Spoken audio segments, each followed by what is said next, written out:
So today we're making some nut butter keto bread, and this bread is seriously so good. It's got a fantastic texture to it.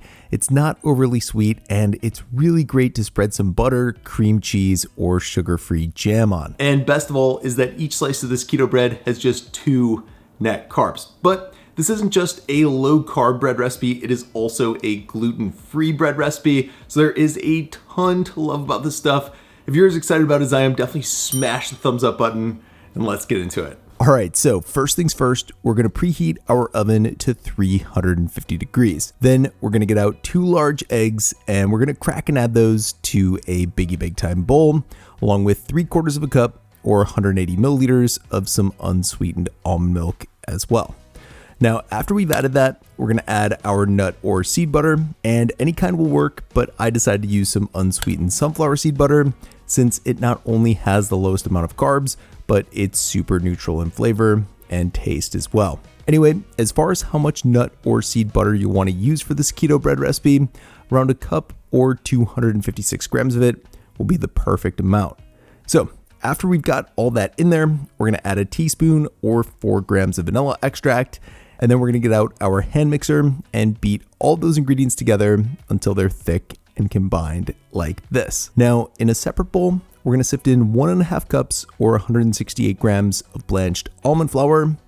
And as far as the sifting goes, it's really just to ensure that the texture of the bread turns out as good as possible. And as you're seeing here, that's actually gonna be true for the keto sweetener we'll be using for the bread as well. We're gonna sift in 2/3 of a cup or 110 grams of confectioner swerve. And then after we've added that in there, we're gonna add just less than a scoop or 20 grams of some unflavored whey protein powder. However, if you don't have any of this stuff, you can always substitute it out with more almond flour. Just add a heaping 1/4 cup or 30 grams more of it instead.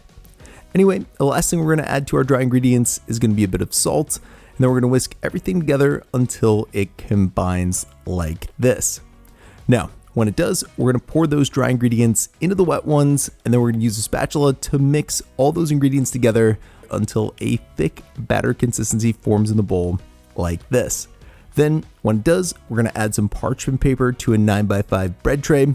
A link to the one I'm using is in the video description below. And then we're gonna coat it with baking spray and add our batter to it. So now we're gonna get our gluten-free keto bread in the oven and bake it for around 50 minutes to an hour. Then when it's done baking, we're gonna let the bread cool down on the tray we baked it in until it reaches room temp.